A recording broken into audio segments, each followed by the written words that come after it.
হজ হচ্ছে মুসলমানদের সবচেয়ে গুরুত্বপূর্ণ কয়েকটা বিধানের মধ্যে একটি। কিন্তু হজ পালন করতে গিয়ে অনেক সময় আমাদের দ্বারা এরকম কিছু ভুল হয়ে যায়, যেই ভুলগুলোর কারণে আমাদের এত বড় একটা ইবাদত নষ্ট হয়ে যেতে পারে, এমনকি কোনো কোনো ক্ষেত্রে দম দেওয়া লাগতে পারে। তবে সবচাইতে ভয়ঙ্কর বিষয় হলো, আমাদের অনেক হাজী সাহেবানরা এমন কিছু ভুল করে বসেন, যেই ভুল সম্পর্কে হয়তো তিনি জানেনই না। আবার অনেকে জানার পরেও অজ্ঞতাবশত ছোটখাটো কিছু ভুল করে ফেলেন।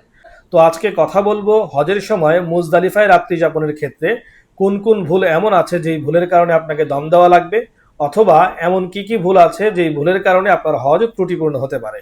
তো যারা এই বছর হজে যাচ্ছেন বা ভবিষ্যতে হজে যাওয়ার নিয়ত করতেছেন, তাদের জন্য আজকের এই ভিডিওটা অনেক গুরুত্বপূর্ণ হবে বলে আশা করছি। না টেনে সম্পূর্ণ দেখার অনুরোধ করছি। প্রথমে আমরা বুঝে নেই যে মুজদালিফা কি এবং এর গুরুত্ব কি। মুজদালিফা হলো এমন একটি স্থান যেখানে হাজিরা ৯ জিলহজের দিন আরাফাত থেকে ফিরে এসে রাত যাপন করেন। এখানে থাকা, নামাজ পড়া, দোয়া করা এবং পরদিন জামারতে পাথর নিক্ষেপের জন্য কঙ্কর সংগ্রহ করা সবই গুরুত্বপূর্ণ ইবাদত। প্রথম যেই বড় ভুলের কারণে দম দিতে হয় তা হচ্ছে মুজদালিফায় অবস্থান না করা। সবচেয়ে বড় ভুলগুলোর একটি হলো মুজদালিফায় একদমই না থাকা।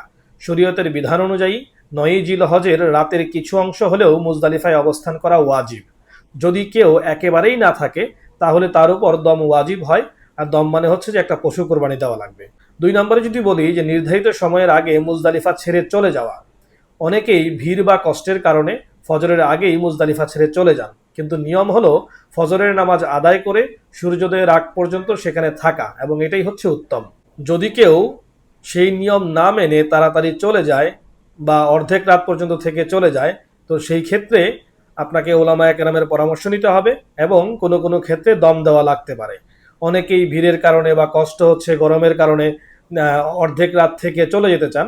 তো আমি বলবো যে না, আপনি সম্পূর্ণ একদম ফজরের নামাজ পড়ে সূর্যোদয় পর্যন্ত অপেক্ষা করাটাই উত্তম। আর যদি আপনার কোনো মাজুরিয়াত থাকে, শারীরিক বড় ধরনের কোনো অসুস্থতা থাকে বা এর বাহিরেও কোনো ধরনের প্রবলেম থাকে, তো সেই ক্ষেত্রে বিজ্ঞ ওলামায়ে কেরামের পরামর্শ নেবেন। ৩ নম্বরে যদি বলি যে পুরো সময়ে উপস্থিত না থাকা বা ওয়াজিব সময়টাকে মিস করা।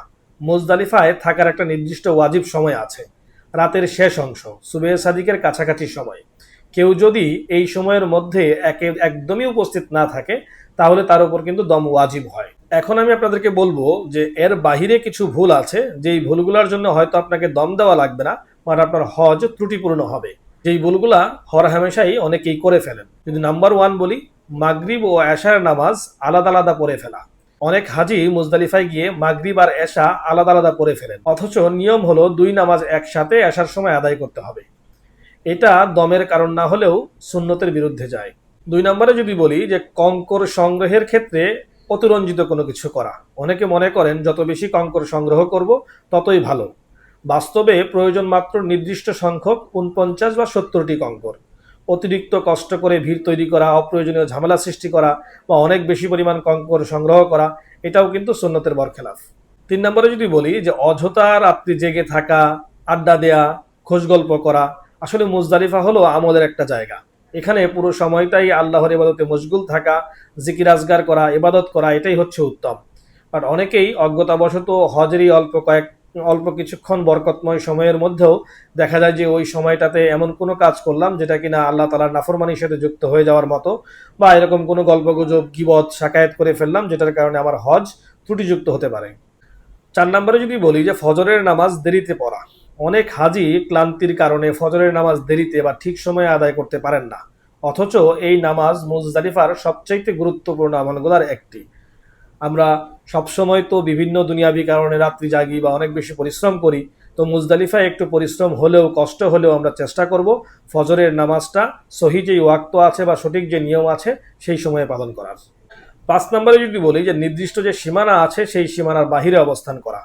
অনেক সময় এরকম দেখা যায় মুজদালিফার নির্দিষ্ট যে জায়গা আছে সেই জায়গায় হয়তো অনেক বেশি ভিড়, বা ওই জায়গায় মাদুর বিছানোর, পাটি বিছানোর খুব বেশি কোনো জায়গা নাই, বা অনেক বেশি গরম বা অপরিচ্ছন্ন অবস্থায় আছে।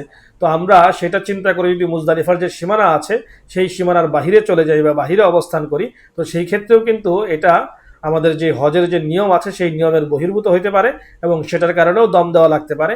তো আমরা মুজদালিফার যে নির্দিষ্ট সীমানা আছে সেই সীমানার ভিতরেই থাকার চেষ্টা করব।